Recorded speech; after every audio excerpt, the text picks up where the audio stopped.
There was once a yeshiva that decided to field a rowing team, right? A rowing team like in the Olympics. So unfortunately, the yeshiva, they lost every race, came dead last. They practiced for hours every single day, but never managed to come anything besides last place. So the Rosh Yeshiva, the head of the student body, he sent Yankel as a spy. He said, Yankel, let me tell you something. I want you to go to where Harvard is practicing, and I want you to see how are these guys practicing to do rowing. We can't win a race. So Yankel schlepped all the way off to Cambridge.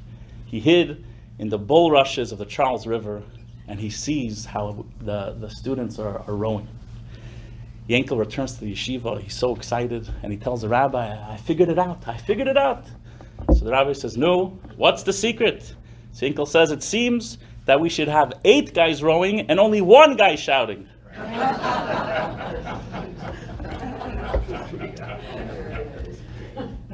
We are all here together as one team.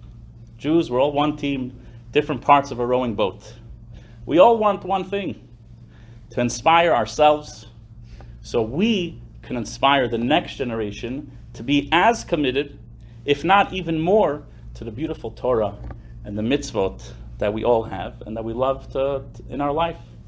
So it's my hope that this talk today shows and allows a little bit for that energy to manifest. There was once a Hasidic Rebbe that he would go to the forest and he would light a fire, he would sing a melody, and a flow of blessings would come to him and to his whole congregation. After he passed, his student would do the same, go to a forest, light a fire, but they forgot the melody. They forgot what the melody was. His student eventually did the same. They would go light a fire, but they eventually forgot the exact spot in the forest that this would happen. Eventually, as generations passed, they would simply retell the story of a Rebbe that once went to a forest, lit a fire, sang a melody, and blessings would flow. So yes, I'm a Chabad rabbi, but there's no question that there have been giants that have stood before me and giants that will after as well. God willing, I will do my best to tell the story and philosophies of Chabad today. So, what is Chabad? Is Chabad a group of Hasidim? Right? But they act exactly the opposite of every Hasidic group that we see in the world. Black hats and jackets, but they're wrapping tefillin with superstars. The rabbis to presidents, to non-Jews, and today to so many secular Jews. There are an average of 2 to 5 new Chabads opening every single week today. I'll say that again. There's an average of 2 to 5 new Chabad centers opening globally a week today. Countless Jewish organizations are now handing the keys of their synagogues to Chabad leaders. The president of Russia, Vladimir Putin, has gone personally to the opening of a Chabad house in Moscow and has very close relationship and ties to the chief Chabad rabbi of Russia. Chabad today has underground clandestine operations, educating and providing Judaica for Jews in Iran and other countries where Judaism is under threat. There is almost no Jew alive today that could live to 120 years without being contacted at least once in their life by a Chabad rabbi or a Chabad student. As hundreds of synagogues around the world closed their doors over COVID, Chabad has actually opened over 200 new centers during COVID. I myself being one of those new centers to open its doors instead of close during COVID. This year's efforts will see Chabad erect some 15,000 large public menorahs around the world, with an additional 6,500 menorah-topped cars hitting the streets. Chabad emissaries are distributing as of last year, 64 million Hanukkah candles and 700,000 menorah kits to anyone that simply says they need. And handing out 2.5 million holiday guides in over 17 languages. Chabad.org is the largest faith-based website. Again, Chabad.org is the largest faith-based, not Jewish, the largest faith-based website on the internet with 52 million unique visitors just last year. Not repeat visitors, 52 million unique visitors. And how many Jews are in the world? Only 15 million. There are over 102,129 content pages on Chabad.org covering all areas of Judaism. It serves as Judaism's homepage for millions since 1980s. Chabad.org also answers questions since the 1980s with Chabad.org's Ask the Rabbi service. It is the first and foremost comprehensive service of its kind in the world. TheJewishWoman.org is a site dedicated to providing women, Jewish women of all backgrounds, intellectually challenging, emotionally uplifting, and inspirationally stimulating content. Chabad.org today is now the largest source of Jewish videos in the world. The site boasts over 20,000 multimedia titles, from children's entertainment to in-depth Talmud study. Today, there are over 3,500 Chabad centers in over 100 countries. So, what is Chabad? And what is the secret to its undeniable success? Today, in an attempt to answer this question, I hope to take a close look at the leading personalities in Chabad over the years. And through seeing what they stood for, we can get and understand what is the undercurrent and motivations of Chabad today. To understand Chabad, we need to go back to the year 1690. Get in the time machine, 1690, to a place called Akopy, Ukraine. There was the birth of a little baby boy by the name of Yisrael. A little boy, 1690, Yisrael. Yisrael lived in a very dark time for the Jewish people. After centuries of strife, the false messiah of the Shapsai Tzvi, then finally the pogroms, the life of a Jew was one of melancholy, gloom, and complete darkness. On top of that, there was a major class divide amongst the Jewish people. There was the learned and the unlearned. Cities even were known to have two shuls. God forbid for the unlearned to pray in the synagogue of the learned. And many, by the way, were just simply too poor to afford a teacher to even allow their children to become learned. So due to the lack of funds, they were separated to the unlearned synagogues and the unlearned congregations, and they were considered less than. We call this time in Judaism the time where the Jewish people were faint, they were alive, but they were not living. Faint. When Yisrael was 5 years old, a little baby boy, his father passed away. On his deathbed, his father told Yisrael, he said, Yisrael. Tell me the name again. Yisrael, or Yisrael. In Yiddish, Yisrael is like a nickname. Yisrael. He said, Yisrael. On his deathbed, he said, Yisrael, fear nothing but God alone.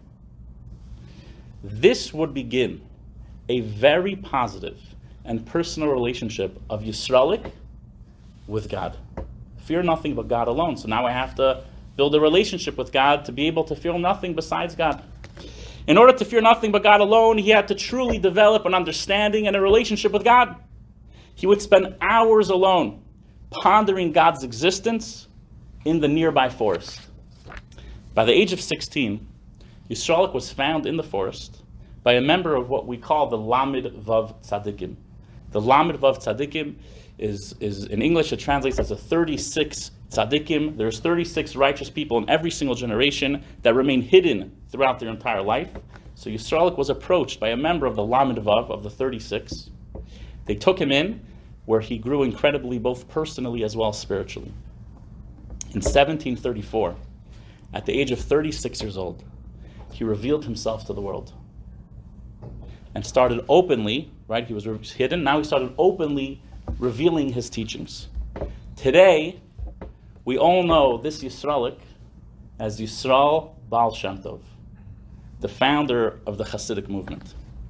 He would go from town to town uplifting Jews wherever he could in three main ways. Number one, he would encourage Jews to have a personal relationship with God. Focus less on reward and punishment and more on a relationship with God like a father to a child. Number two, he would go around making an effort to spend time specifically uplifting the simple, uneducated, or secular Jew. His teachings shared that God, more than anything else, admires and appreciates sincerity. And sincerity is not dependent on education, rather the purity of the heart.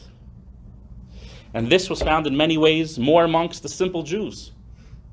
Therefore, God cherished, he would say, the sincere service even more than the educated service of an Orthodox Jew. There's a famous story of the Baal Shem Tov that one year he sees in heaven that a certain synagogue had a prayer said that was so powerful that a big decree for the Jewish people was annulled. So he immediately travels to the synagogue and he says, "Who prayed here?" They said, "We had a very small service. This was one of the uneducated synagogues. It was a couple people." So after asking them, "How did you pray? How did you pray?" They all said nothing abnormal. Eventually they said, "You know what? There was one young boy, a farmer boy, that entered into the synagogue mid Kol Nidre, and he said he prayed. Maybe talk to him." So the Baal Shem Tov journeys. He travels. He finds this farmer boy, and he says, "Farmer boy, tell me, how did you pray?" So the farmer boy says, "I'll be honest, I don't even know how to read Hebrew. I don't even know the Aleph Beis. Everyone's singing these songs that I've never sung before." He says, "The only thing I know how to do as a farmer boy is every morning I saw how my roosters, they pray. How they go, cock-a-doodle-doo, but in Russian they would say kukuriku." So he said, when I got to the height of prayer service, as my emotions were building, I wanted to unite with God. I wanted to show him, "I'm here for you. I just simply don't have the tools to do it in the way that so many before me have done it." So as the voices got louder and everyone's praying in Hebrew, in an undertone, he closes his eyes and he says, "Kukuriku, kukuriku." And Baal Shem Tov says this was the sincerity. This was the beautiful prayer that annulled the decree for the Jewish people for the year to come. Third idea that the Baal Shem Tov would go around sharing with his followers, he would constantly say that in this generation we must serve God from joy. He would say enough of the routine, the robotics of Judaism, and of course enough of the Jewish guilt. Joy is the only way forward. He would tell people, be excited about the opportunity to do a mitzvah. Be excited to live life like a Jew, even if you're poor or uncertain about the future. He would say, know that God runs the world and know that God knows everything that happens.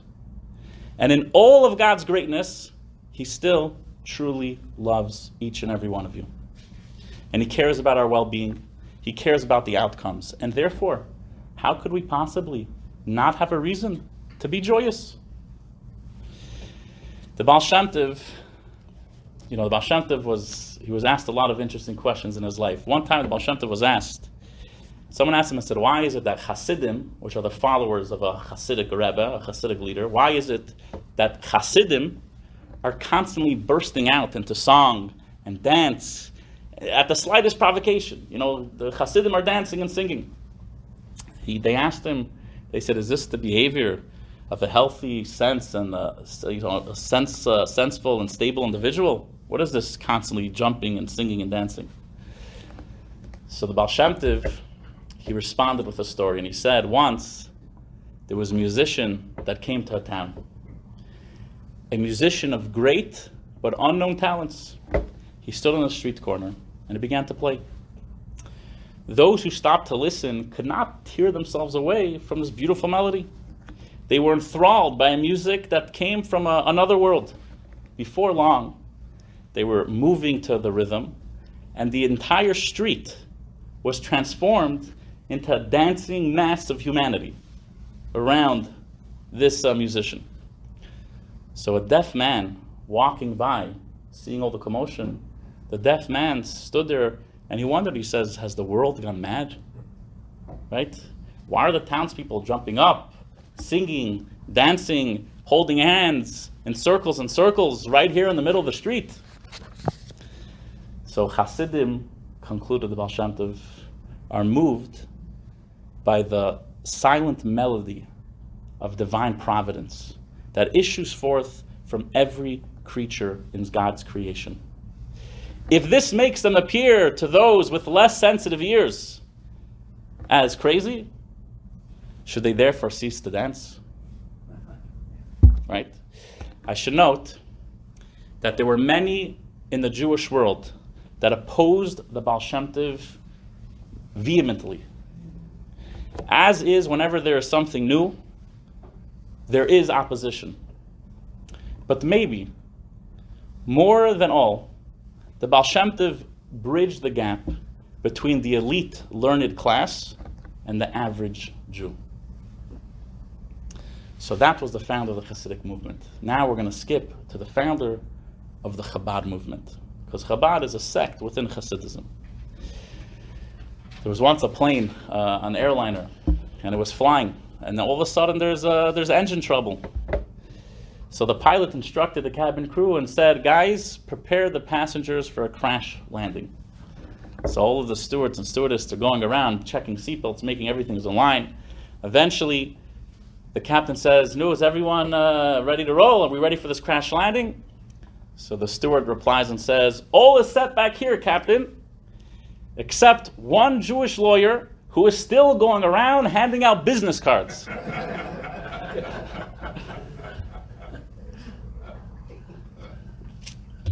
The Alter Rebbe, the founder of the Hasidic movement, of the Chabad movement, he grounded Hasidism by creating Chabad. The Alter Rebbe was the founder of the Chabad movement.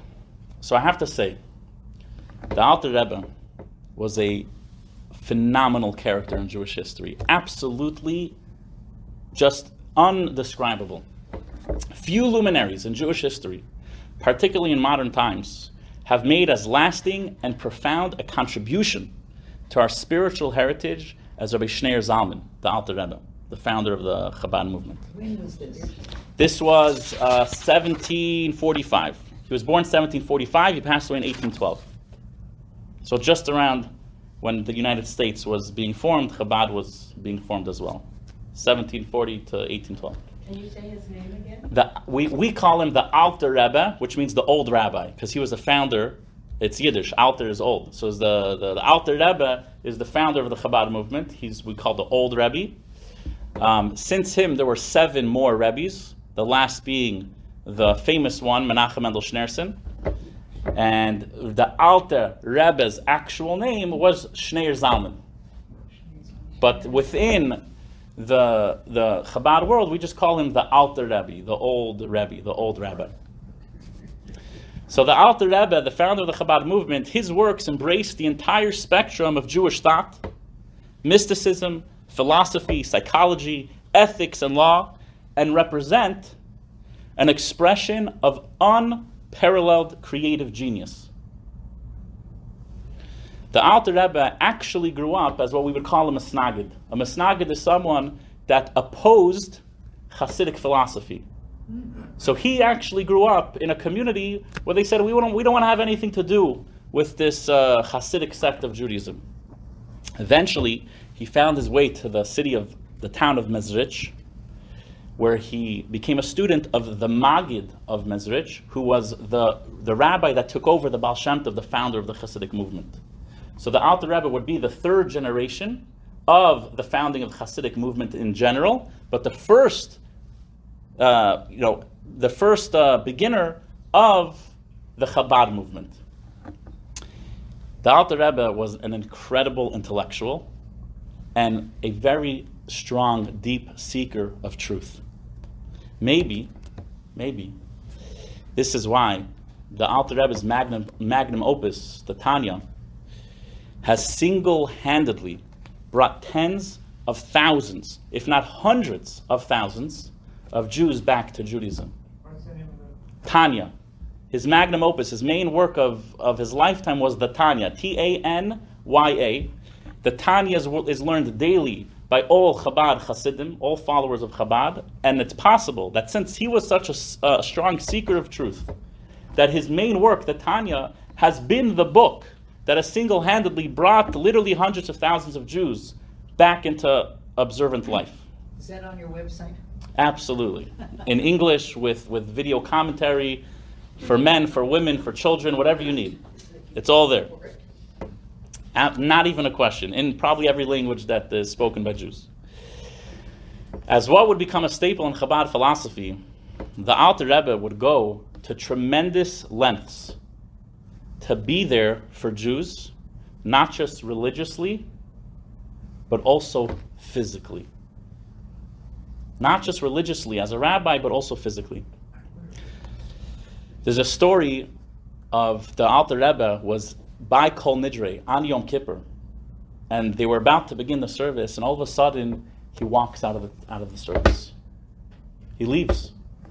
Everyone's waiting. Where's the Rebbe? We need to start. Doesn't come back. Very good. Doesn't come back. Where was he? So he says that he saw after holidays. He says he saw in heaven that there was a pregnant woman that gave birth at the edge of town, but everyone that could help her was in synagogue.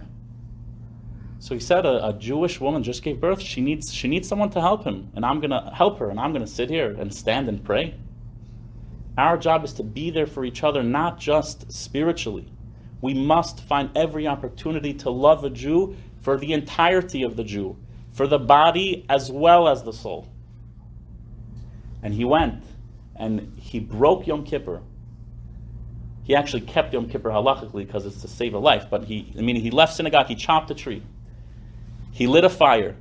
He kept her warm, and he made food that she could eat to help her recover until the rest of the community came home.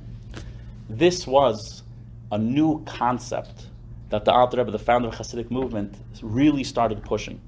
That as Jews, we must be there for each other, not just for religion, but just for physical needs of another person. When a decree was issued in 1808 for the expulsion of Jews living in rural areas of Russia and Ukraine, this deprived Jewish families of food, of welfare, of everything. So the Alter Rebbe actually went around and fundraised a tremendous amount of money to be able to support these families that simply just lost jobs. And I must note that this was also the beginning. See, these people that lost jobs in 1808, they weren't Chabad Hasidim, they were just Jews. They weren't his followers.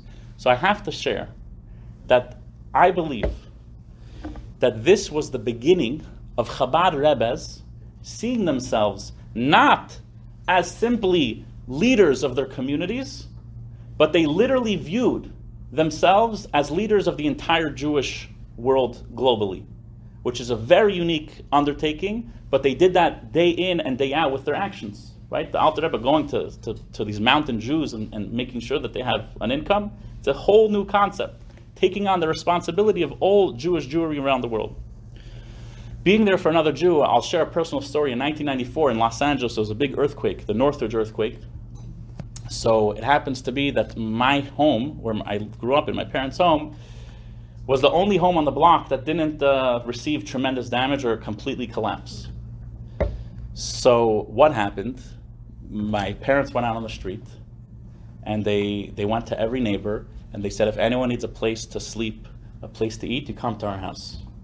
Every single bedroom, the living room, the stairs were filled with strangers sleeping because they literally needed a place to sleep.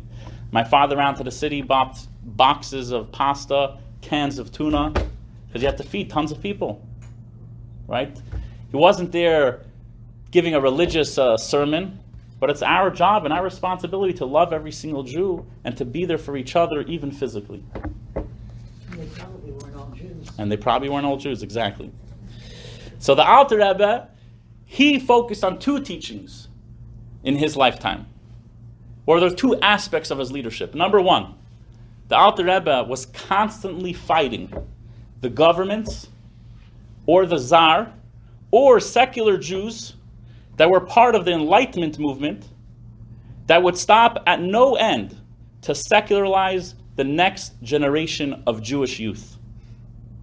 This was a big problem that he foresaw would be a destructive force for the future of the Jewish people, whether it came from governments or within the Jewish community. The Alter Rebbe would eventually become a model of standing up for the values of the Jewish people until complete self-sacrifice. Number two, the Alter Rebbe would also demand of his followers a personal and intellectual approach to understanding God. He would say faith alone is not enough, but understanding all aspects of our physical, psychological, and spiritual makeup is necessary to truly own one's Judaism. Really understand why we keep Shabbos. We have to really understand why kosher is valuable. We have to really understand what it means that we have a soul. This is what he demanded of his followers. Don't just say you believe. Don't just practice out of routine, but understand. Today, this is the acronym of Chabad. Chachma, Bina, Das. Wisdom, understanding, and knowledge. The foundation of the entire Chabad movement that separated itself from other Hasidic sects was that the leaders and the Rebbes would demand that every single person must intellectually engage their Judaism on the deepest levels, so that they truly own it completely, that they could do it happily for themselves, and they could be able to share with their children and with their fellow community members. So that's the Alter Rebbe. Now we're going to skip. I remember there's 7 Rebbes, so we're not going to go through all of them. We're going to skip now to the 6th, the previous Rebbe, which was the one right before Menachem Mendel Schneerson. He was born in 1880. He passed away in 1950. There was once a woman that accompanied her husband to the doctor's office, right? So after his checkup, the doctor called the wife into the office and said, "I need to speak to you alone. Keep your husband outside." So he says, your husband is suffering from very severe stress disorders. It's not good. If you don't do the following, your husband will surely deteriorate and eventually die. So the wife says, "What do I need to do?" So the doctor says, "Listen, every morning, fix him healthy breakfast. You have to be present at all times. For lunch, make him a nutritious meal. For dinner, prepare an especially yummy dish and have it waiting for him for when he comes home from work so that he could right away sit and eat, enjoy your dinner. And please, no more burdening him with chores. And of course, no more discussing your problems with him. No more. It would only exaggerate the stress, and nagging is obviously not allowed. And also, you have to compliment your husband at least 5 to 7 times a day. And most importantly, don't disagree with him. Don't disagree with him. If you could do this for the next 10 months to a year, the doctor says, maybe your husband will survive. So the wife leaves the doctor's office. They start walking home. So the husband turns to the wife and says, "No, what did the doctor say?" So she turns to her husband and says, "The doctor said you're going to die."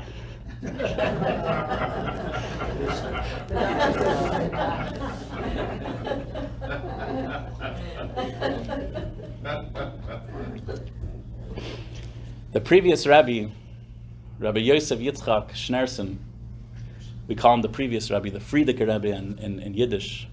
So he lived through one of the darkest times of recent Jewish history, where there was death in the streets, there was destruction in the news. He lived through his younger years living through World War I. He was eventually the Rebbe, the Chabad leader of the Chabad movement during World War II. And he was the Rebbe that brought Chabad to the United States.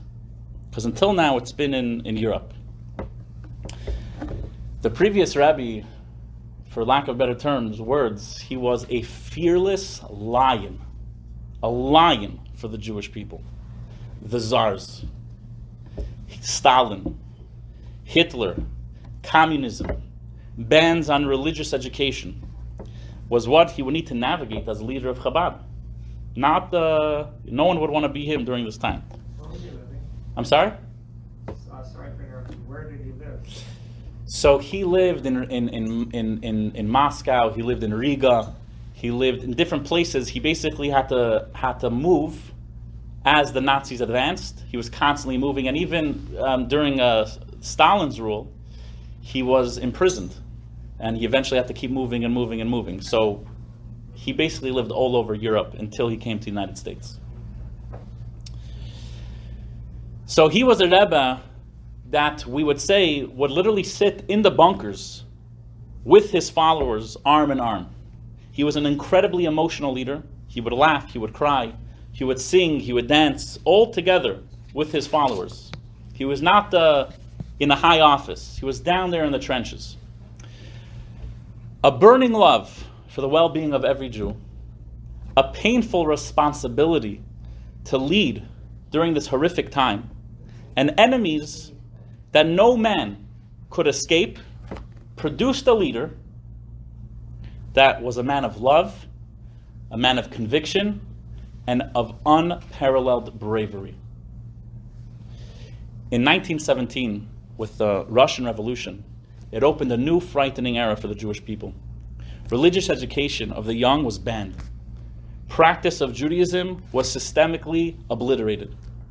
And observant Jews, particularly Hasidim, were persecuted, arrested, exiled, and tortured. And beyond that, many of them were simply shot for being Hasidim. To circumcise a child required enormous courage. Observing Shabbos and Kashrus, keeping kosher, became virtually impossible for the Jewish masses, right? And by the way, this is the Jewish masses who had been largely Torah observant before the revolution. So this is the drapings of the previous Rebbe's mantle of leadership leading Chabad. Most Jewish leaders at that time took advantage of any opportunity to leave the country. But the destiny of Chabad was inextricably bound up with Russian Jewry. There was no leaving. The previous Rebbe once told a Tsarist police officer, he said the Schneersons, which is the last name of the Rebbe's, he would say the Schneersons don't run away. And true to his words, he stepped into the gap as the only Jewish leader to remain active in the Soviet Union. Every other leader went left. The previous Rebbe was the only Jewish leader to remain there during the Soviet Union as an active Jewish leader. Throwing himself into the task at hand, the previous Rebbe proceeded to build a widespread network of underground institutions, because it was illegal to do this, normally. Through the length and breadth of the entire lands of the Soviet Union, there were underground institutions. Any vestiges of Jewish life that we see today in Russia, or the previous Soviet Union, is a product of those underground clandestine foundations that were set up by the previous Rebbe. On a dark night in Moscow, in the winter of 1924, Rabbi Yosef Yitzchak Schneerson, the previous Chabad Rebbe, made a covenant with a group of his followers, young men. And this is printed in books. You can read it line by line. At that gathering, they held hands. It's a very emotional read if you read the events of that night. The previous Rebbe knew he had to leave Russia because the government was basically throwing him out. They said they wanted to kill him, and they eventually said, the United States wants us to just send you away. So leaving his followers behind, he gets them into a room, and they made a vow between his followers. The vow would be to fight to the end, to preserve the religion for the Jews in the Soviet Union, even if it meant losing their lives. And I want to tell you that a lot of those men that were there that night literally gave up their lives till the end to teach children, to make Jewish weddings, and most of them never made it out of the Soviet Union. They made a pact with the Rebbe, and the Rebbe didn't say that there's going to be a miracle that you're going to survive. He said, till the end, are you with me? And they said, we're with you till the end. Under the Rebbe's leadership, an organized underground of hundreds of Cheder elementary schools, Jewish elementary schools, hundreds of these schools and yeshivas and mikvahs for women sprung up from St. Petersburg in the west to Tashkent in the east. Everywhere there was a place for Jews to go. These dedicated men and women managed to keep the spark of Yiddishkeit, of Judaism, alive in hundreds of towns and cities across the land. So this was pre-American Chabad. Underground, clandestine Jewish institutions throughout all of the Soviet Union. The persecuted, chased, and harassed the Rebbe and his operatives. It was known that often within days of building a new mikvah, the government would fill it up with cement. This was a constant struggle to keep Judaism alive. A report would arrive to headquarters of a teacher sent to a firing squad and his students sent to Siberia. Many Chabad Hasidim never survived the work that they did in Soviet Union. Through the years of communism, hundreds of Hasidic activists were executed. Thousands more were arrested and sent to Siberia for years of hard labor. In 1927, Rabbi Yosef Yitzchak, the previous Chabad Rebbe, himself was arrested and sentenced to death for capital punishment. He was the ringleader of all this Jewish life in Soviet Union. Through the intervention of governments like the United States, Germany, and Latvia, and petitions signed from hundreds of thousands of Jews actually within the Soviet Union, the sentence was commuted and the Rebbe was banished from Russia. Now, it's worthwhile to share, understanding Chabad. Every Jew and every KGB agent knew one thing, that Lubavitch back then, or Chabad, is the pulse of Judaism in the Soviet Union. Whether you're Jewish or you're KGB, you know what is the pulse of Jewish life in the Soviet Union. And that Chabad will fight for the life of Judaism harder than it could be stomped out by anyone trying to destroy the Jewish spirit. Lubavitch, or Chabad, has become synonymous today with taking responsibility of Jewish survival. Ready to go on self-sacrifice, physically or spiritually. The job will get done with or without the world's support by the secular governments or even within the Jewish community. The job must get done.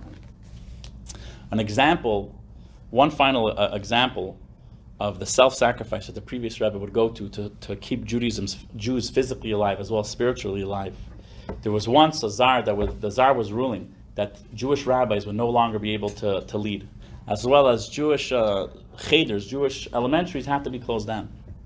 So his father, the fifth Chabad Rebbe, said to his son, who would become the previous Rebbe, said, I want you to go to Petersburg, and I want you to figure out a way to make sure this doesn't happen. So he asked his father, he says, to what extent? I'm going to go and just make sure this law doesn't happen? They're passing the bill. So he says, until self-sacrifice, whatever it takes, get the job done. So the previous Rebbe goes to Petersburg, where he finds out that the government was very corrupt. And he says that there was the Tsar, the leaders, but they didn't actually run the country. There was an interior minister that called all the shots while the people at top just lived a good life. So he said, let me be friends with the interior minister.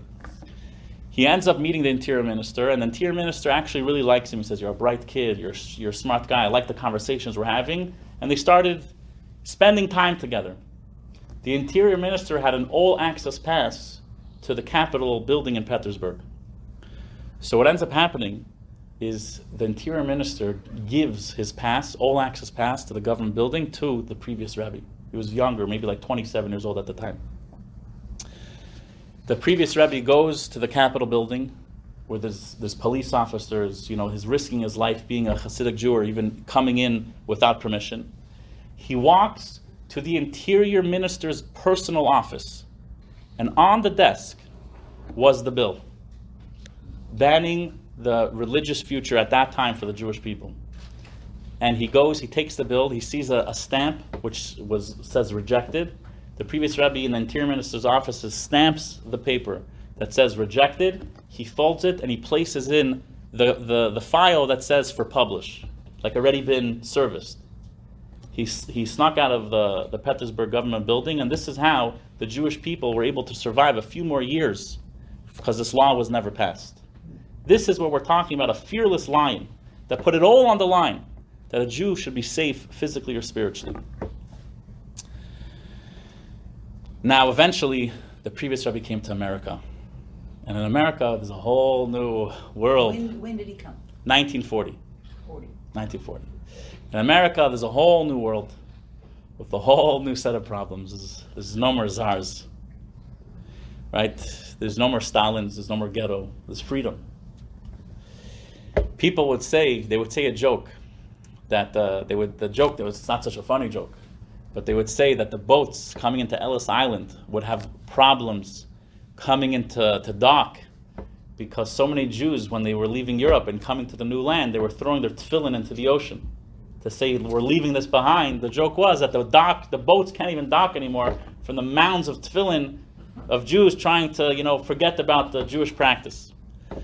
When the previous Rebbe came to America in 1940, on the dock of the pier, he gave a talk, and he gave a famous line.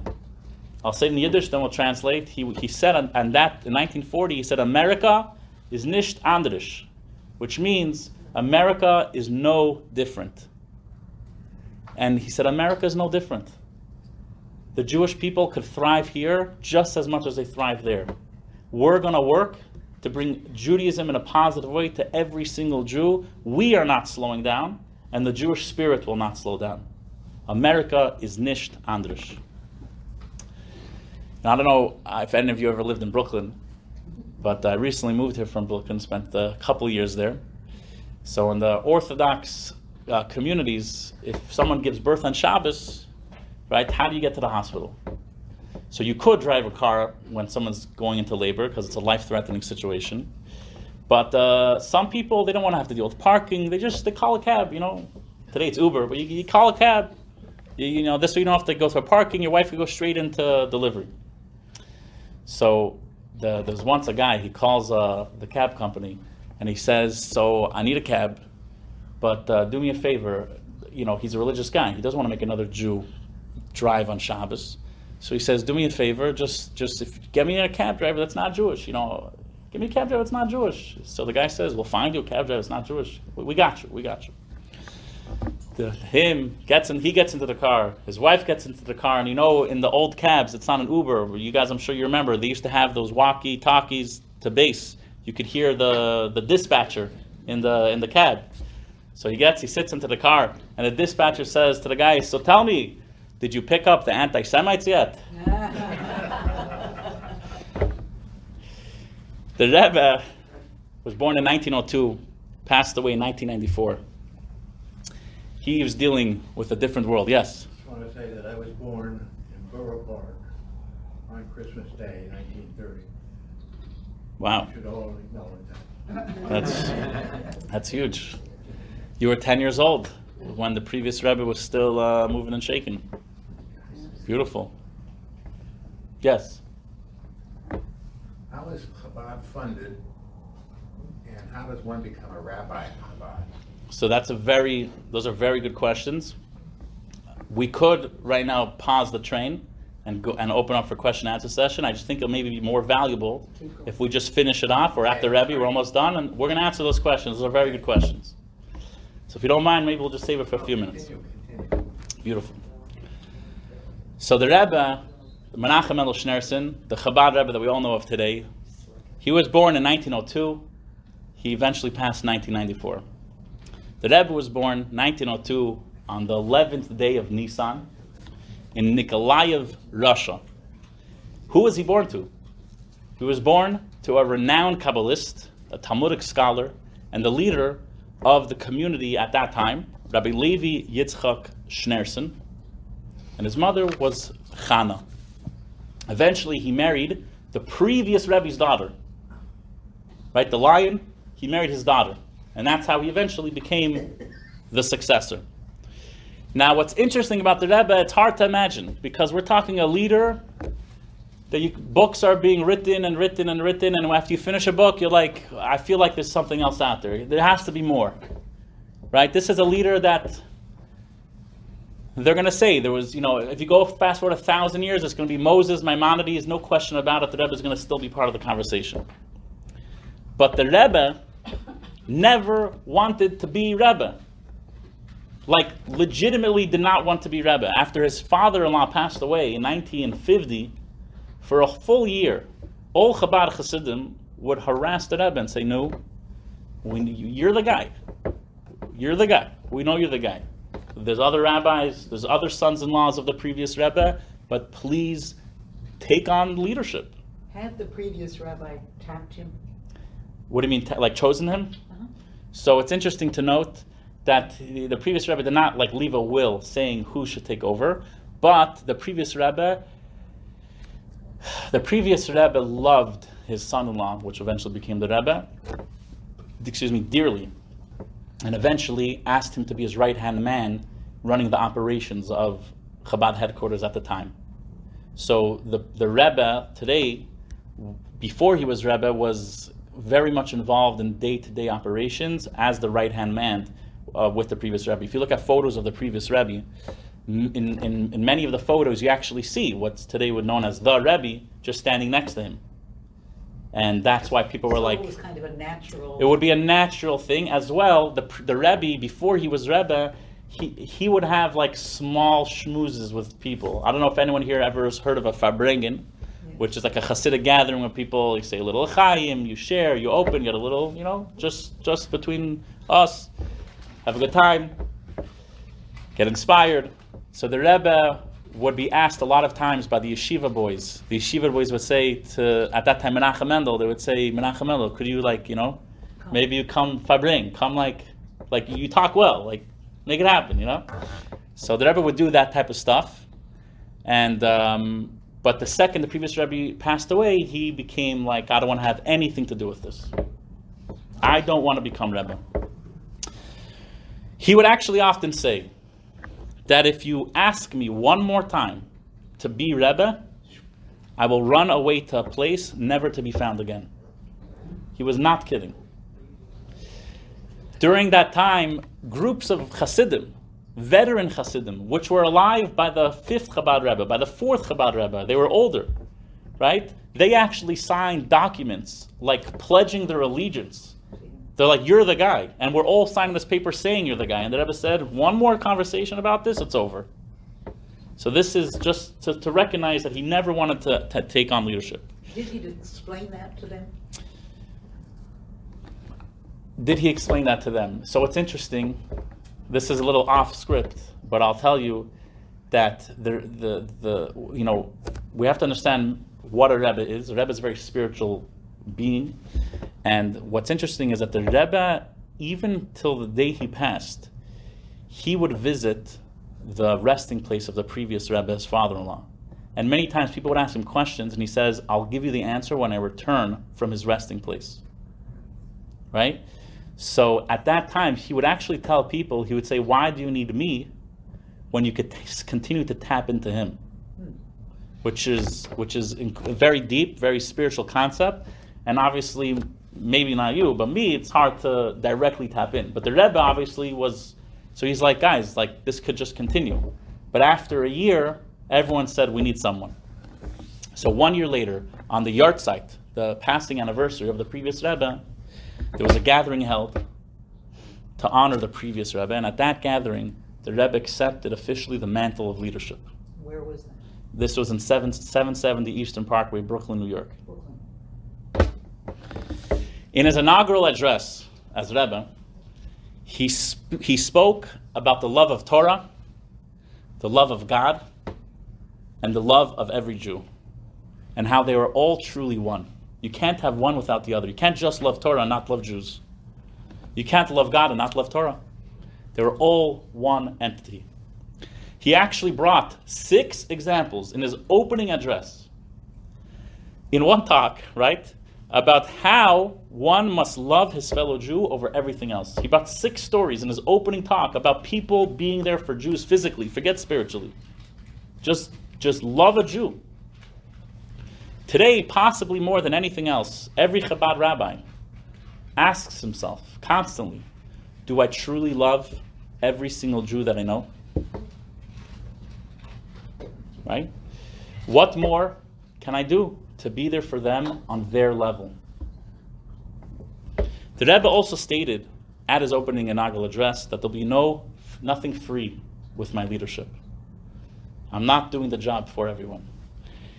He says, I'm going to demand of my followers the job, the biggest job of bringing the Mashiach, and the job of spreading Hasidus, which is Hasidic philosophy, and making this world a dwelling place for God, and that job is on the followers' shoulders. He said, I'm not going to pull the heavy weight.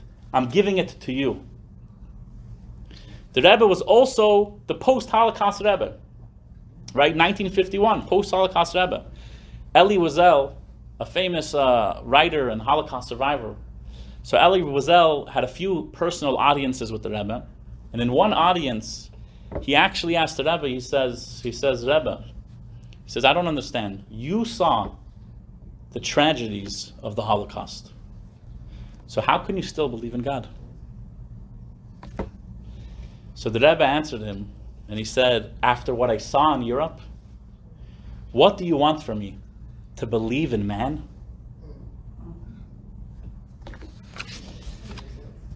How do you keep a dwindling flame of Judaism alive after such utter destruction? What game plan can one possibly take when the Jewish spirit is so crushed? So I believe, you could leave this at the door if you'd like, but I believe that there was the ghetto Jew, there was the farmer Jew, there was the learned Jew, there was the temple Jew, there's the modern Jew, there was even the Hasidic Jew. I believe that the Rebbe created a new Jew. The Rebbe created the proud Jew. He immediately worked on bringing Judaism to the streets with parades about Shabbos. Parades about Shabbos. He had little kids walk on the streets holding signs that said, "Dear parents, please make for me a Friday night dinner." You understand? This is the 1950s, when people are throwing tefillin into the ocean, showcasing other Jewish mitzvahs and traditions. The Rebbe would tell people to put ads in newspapers, encouraging women to light Shabbos candles. Right at the time of Shabbos candles, let it become normalized that in America, a Jew could still be proud of their Judaism. A common thing today, we all see, there's Hanukkah menorahs in the streets from Chabad. There's sukkahs on the back of pickup trucks that are bringing the mitzvah of the holiday to any Jew that needs a sukkah that wasn't able to build it in their backyard. Men are being wrapped with tefillin in airports, publicly in the street. Right? This is what it means to be proud to be a Jew. By the way, I'll just pause to go a little off the script. We see today, the Rebbe had a vision, but we see today how American identity is formed, how American acceptism is formed. That today, the prouder someone is in any field, the more the younger generation says, this is what I want to be. So the Rebbe realized that in America, it's not about guilt, it's just be proud. If you're a father that loves Shabbos, then don't close the shades when you put on a kippah. Keep the shades open. Let your kids see that you love this. This is the beauty of what it means to be proud to be a Jew. The solution to a Jewish world uncertain about if it wants to be Jewish is to be completely proud and confident in one's own Judaism. What about women? Same thing. Same thing. No. Put on tefillin? So that is a very good question. Probably beyond the scope of this specific conversation, but we will address it when we address all the other questions. Absolutely. Absolutely, it's a fantastic question. So I'd like to present 7 ideas that the Rebbe encouraged for Chabad outreach. Right? This is maybe a practical moment after downloading the philosophy, 7 ideas that the Rebbe encouraged for Chabad outreach. Number 1. A person must own their own Judaism mentally. Truly understand the what's, the where's, the why's, what it is. Children want to know. Why? My child's 3 years old. I was putting pajamas on him 2 nights ago. And he asks me, He's 3.5. He says, Daddy, he says, Tati. He says, Tati, why does God create the night? I'm like, Again, why does God create the night? Night? Why is there night? He's like, why is there night? So I'm like, that's a great question. Ask your mother, you know? I'm like, I don't know, it's a night. But what if a Jewish child says, you know, why do we make Kiddush? If we don't have the answers ourselves, then why should they want to make Kiddush? There was a group in 1960, a group of Hillel students from Princeton University that had a private audience with the Rebbe. Rabbi Levy, the director of the Hillel Foundation at Princeton University, was there at that time. And they actually asked the Rebbe many questions about could he prove there's life after death. They asked, is it true that you perform miracles? They actually asked about the women. They said, why is it that Chabad women seem to be so out there on the forefront of Jewish outreach when every other Hasidic sect, the Jewish women are not that way? One of the questions that they asked the Rebbe in 1960, these Hillel students, they asked the Rebbe, why is it that Chabad is so successful in its activities? This is 1960. Why is Chabad so successful? So I'm going to read quotes. This is what the Rebbe answered, 3 points. He said, number 1, today, everyone tries to understand before they do something. Everyone tries to understand before they do something. And I'm not discussing, the Rebbe says, whether this is a good thing or a bad thing. I'm simply stating the fact. Everyone requires proof and understanding for everything they do. Right? Even if you go to a doctor, by the way. The doctor's like, so you're going to take the pill, right? And what do we say? I'll take it. Just tell me why I'm taking it. Just tell me what it does. So for sure in Judaism even more. The Rebbe says everyone today in America, they just need to understand. Just explain it to them. Chabad Hasidus, the Chabad teachings, the works of Chabad, the Rebbe says, provides that understanding for every part of Jewish life.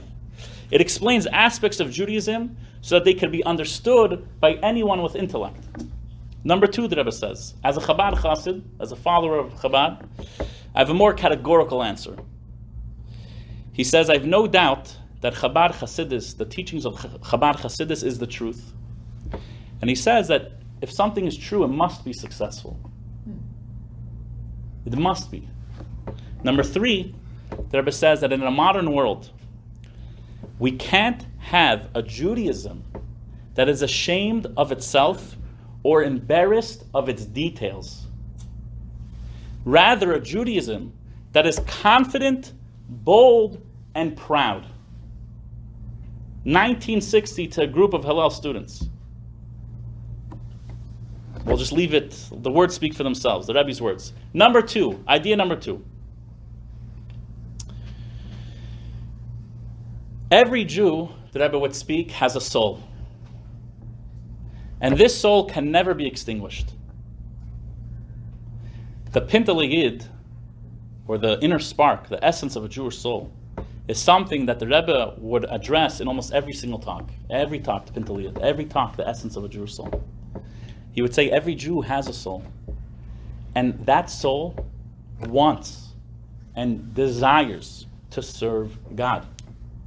It is only the body that tries to muffle the desires of the soul. So that means that now, no matter how deep someone finds himself in American culture, one has to recognize that he or she is a Jew.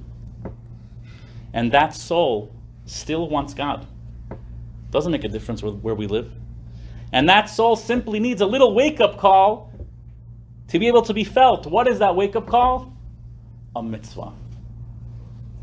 Chassidus believes that the way to wake up a soul, even deeper than philosophy and conversation, is through doing a mitzvah. I can't tell you how many people in my 1 year of being a Chabad rabbi in Bel Air, and Bel Air, I have to tell you, there's not one Orthodox Jew in Bel Air. Right, I guess besides myself. Everyone in the congregation is someone that grew up in American culture. They're not keeping kosher, not keeping Shabbos, not keeping nothing. I could have conversations with people day and night.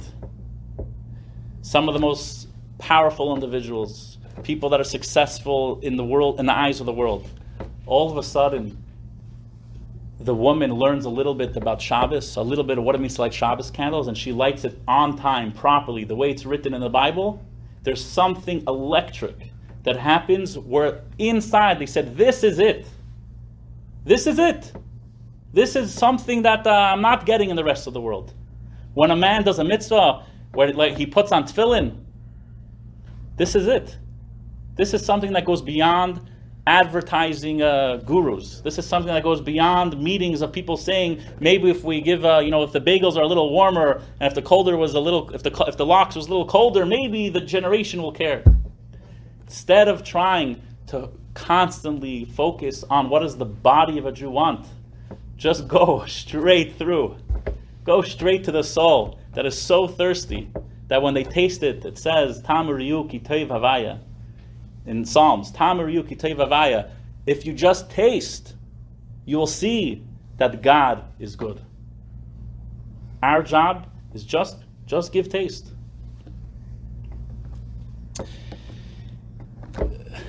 A Jew, it's an interesting idea. A Jew and a mitzvah are long lost lovers that may not even remember they loved each other until they get married. This is what a Jew is. No Jew, the Rebbe would say, is too far gone. Just got to plug in. Idea number 3. God's world, the Rebbe would say, is His garden. It's not a wild forest. It's a garden. Therefore, everything can and should be used to serve God and spread Judaism. This is a foundational point of Chabad outreach. Everything in this world can be used to serve God. Money is a beautiful thing. It's able to be used to serve God, to fund Jewish outreach, to fund Jewish practice. Technology.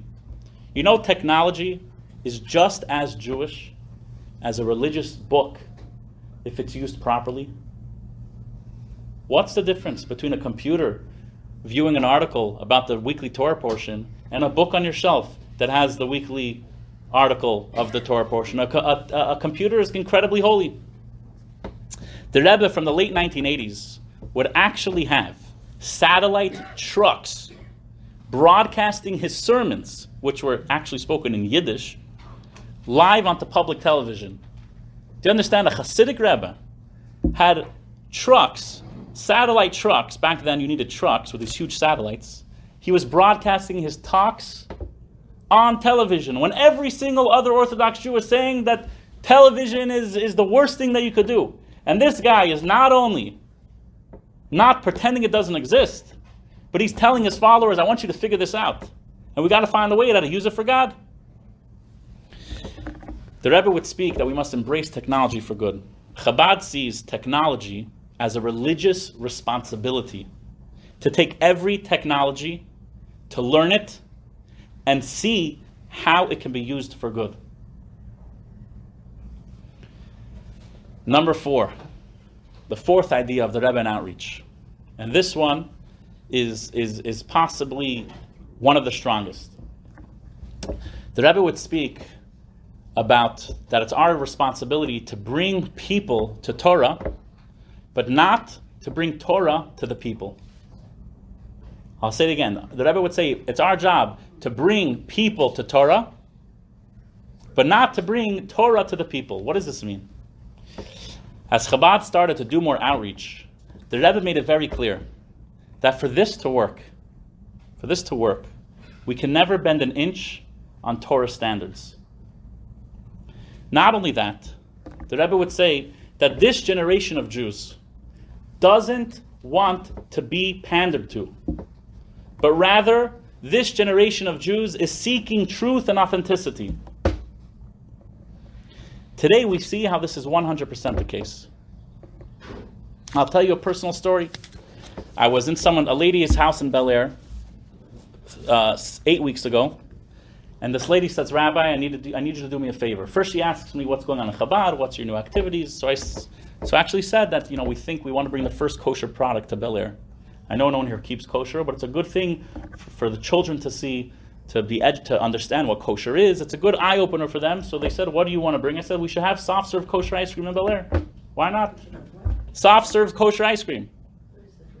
Soft serve. So I said, that's the next thing we're working on. Fine. So then she says, Rabbi, I need a favor from you. She says, my son is Jewish, married someone that was not Jewish, but then eventually got a conversion that she says, I know is not halachically viable. Right? She says they could go to a Reform Temple and have a bar mitzvah, but for whatever reason, my son wants that it should be done by an Orthodox rabbi. She says, could you do my grandchild's bar mitzvah, my grandson's bar mitzvah, knowing that the conversion wasn't a halachically, considered conversion. So I said to her, Nora, I said, I want to tell you, first of all, you know how much I care about you and your family. What I'm about to say is nothing personal. I said, I'm a rabbi. The only thing I could do is represent Torah and Judaism. Who am I to do something that's not written in the Torah? It's not my authority. I simply only represent what God wants me to do. I said, if you want, I could have study sessions with your grandchild. I could teach him about Judaism, but I simply don't have the power to change what God set in place. If it's not a kosher conversion, then you know what it is. You already knew before we had this conversation. So I have to tell you, these conversations happen all the time with Chabad rabbis. We're on the forefront. We're in secular communities. And people are saying, what about this? What about this? Could you help us in this way? We want to be there for everyone. But at the end of the day, the Rebbe said that the standards of Judaism you must hold on to. And I want to tell you, this lady got very upset at me. She says, Rabbi, how could you do this? She says, this is my granddaughter. This is a child. This is a child. What does a child know? How could you say that they're not good enough? So I said, I understand. I said, I'm not the one that allowed them to think that this is a reality that they should even consider, but this is very difficult for me. I agree. This is not an easy conversation. She walked out of the room, left me alone with her husband. This happened 8 weeks ago. So she comes back into the room and she says, Rabbi, I want to tell you something. I said, what? What's going on? She says, Rabbi, I'm going to be the supporter to support kosher ice cream in Bel Air. I'm partnering with you. So I'm like, what are you talking about? You just walked out upset. She says, no, you know what? She says, recently I spoke to a rabbi that said for a certain amount of money we could do the bar mitzvah. She says, deep down I know it's authentic, I know it's true, and deep down I actually wanted you to tell me no. Deep down, I don't know where that is, I wanted you to tell me no. And she says, this is the Judaism that is going to survive the times. And it's with you that I want to place my money, I want to be your supporter. And today, only 8 weeks later, every single Jew or non-Jew, religious, non-religious, can literally drive into Bel Air, okay, one of the most secular neighborhoods, if not the most secular neighborhood in Los Angeles, drive up to a bakery where there's a sign that says kosher Chalav Yisrael ice cream, which means kosher ice cream that is of the highest standard, imported from Brooklyn, New York. Fascinating, delicious ice cream, by the way. You should come to the hills and try it. From what? From a person that I wish I could say yes, but standards are standards. Jewish cow. They, Can I ask you a question? yes. I didn't remember, you say, you don't bring Torah to a person, or you bring a person to the Torah? Bring people to the Torah, but don't bring the Torah to the people. Meaning don't dilute Torah to make people happy in the moment. Don't change what is so great to pander to a singular moment in cultural history. That's basically the idea. Bring people to Torah. Maybe a little harder in the beginning, but long term, there's long-lasting effects. There's a story of Professor Green, who was a big NASA scientist. And there's a Chabad rabbi, Rabbi Moshe Feller, that went to his office, and he wanted to ask him for some money for the Chabad. So the Professor Green is a big NASA scientist, famous guy. So he sits down with the rabbi and he says, Rabbi, I got to tell you something. He says, number one, I need to give you some advice. He says, if you want to be successful in this neighborhood, this is educated part of town. Number one, you need to shorten your beard. Shorten your Shorten your beard. Doesn't work this way. This is not Europe. Number two, why do you always in synagogue, I see by events, you're wearing a black hat, a jacket, what is this old school garb? I'm going to take you to a suit store, we're going to fix you up, we're going to make you, it's going to work out for you. Mid-conversation, Rabbi Feller looks out the window and he sees the sun is setting. He sings what? The sun is setting. And he remembers he forgot to daven mincha, to do the afternoon prayer. So he says, Professor Green, he says, I need 2 minutes. He stands up, he puts his gartel on, he opens up his prayer book from his pocket, he prays mincha before the sun sets. He sits down, he says, so where are we holding? Professor Green says, you're insulting me over here. He says, what is this? You stand up in the middle of a meeting and you pray, right? You made a time. So Rabbi Feller tells Professor Green, he says, what I came for to discuss with you is incredibly important. But there's no question that what I just did to pray to God 3 times a day is in a way even more important. I can't miss a prayer.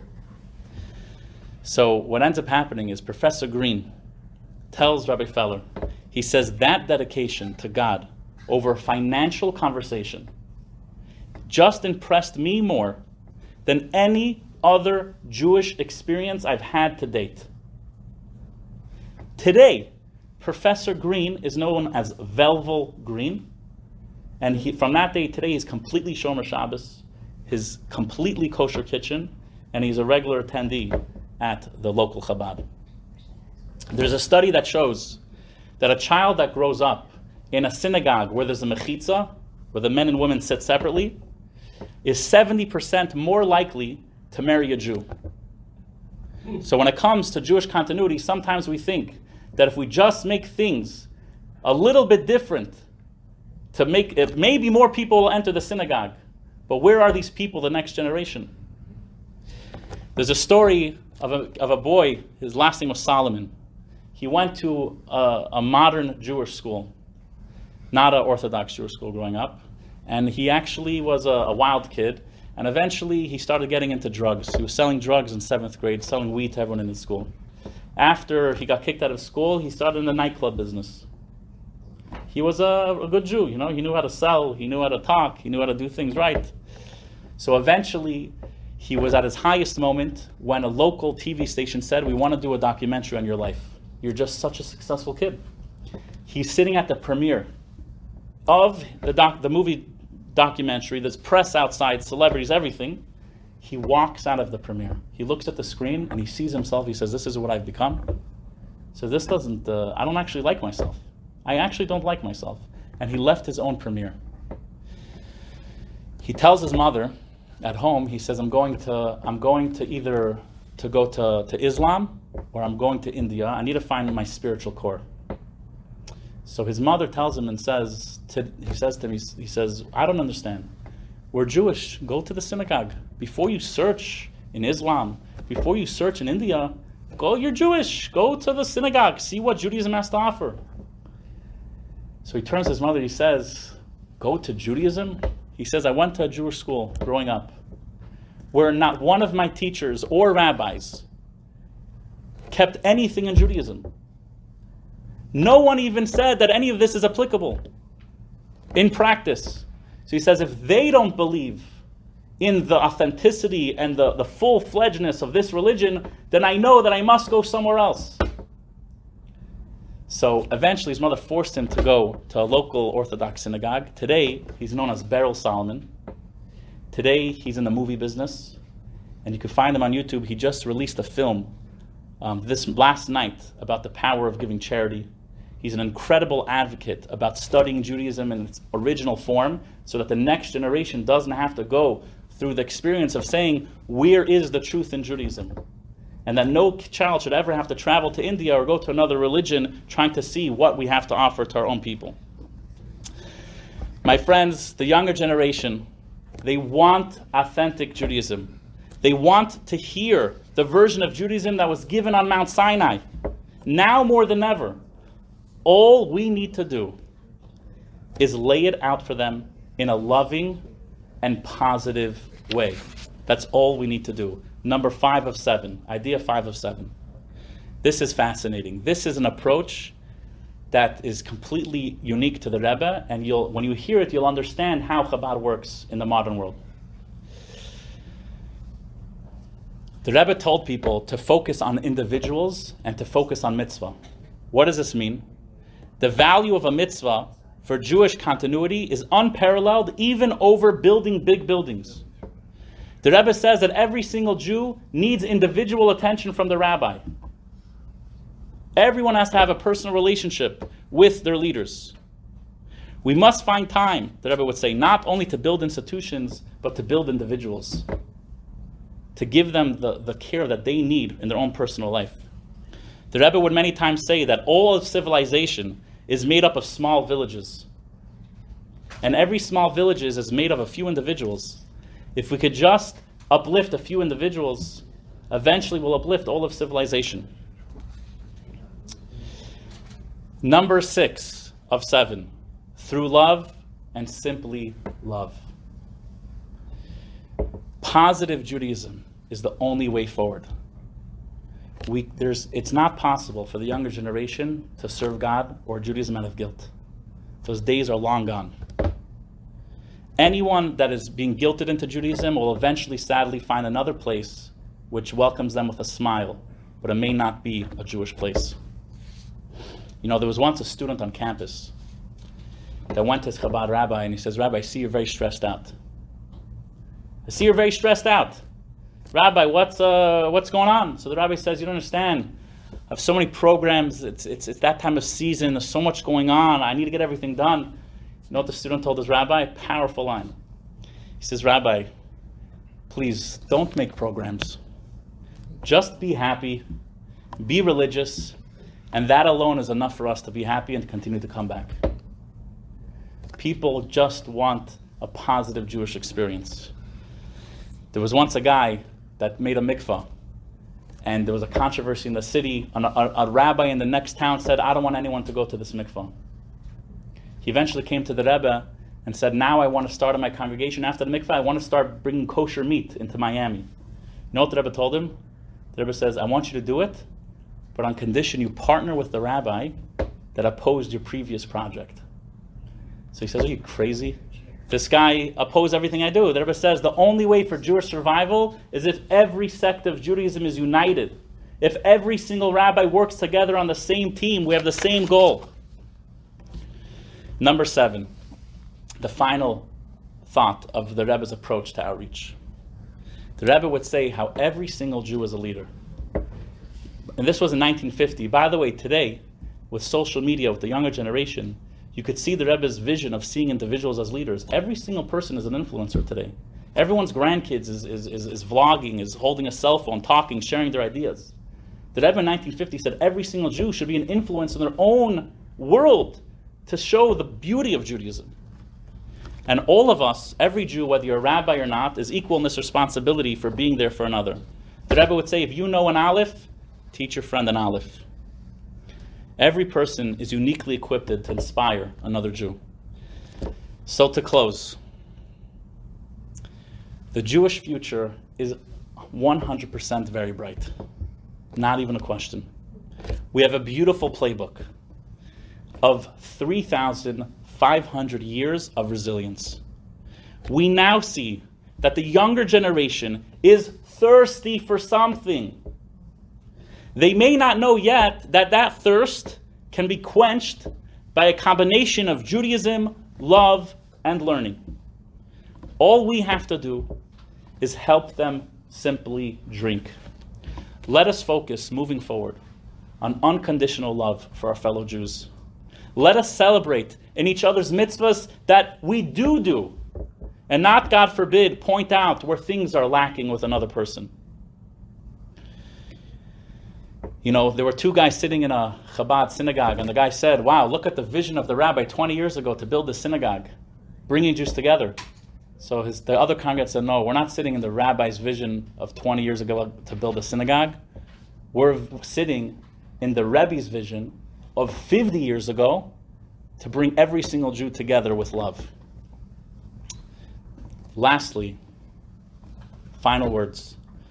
When astronaut John Glenn circled the globe and advanced the American space program. President John Kennedy quoted a Chinese proverb. He says, "A journey of 1,000 miles begins with a single step." The Rebbe intuited and taught that the Jewish journey for every Jew, and especially the youth, could also start with just one single mitzvah. We are all on this journey of Jewish continuity together. As partners, rowing mates in our little yeshiva boat, we're all on the same mission. So may we continue to come together for positive and happy occasions to build a better, brighter, more joyful, prideful, authentic, fun, and uplifting Jewish tomorrow. Thank you for having me. May you all be inscribed for a happy and healthy, sweet New Year. Good job. Thank you.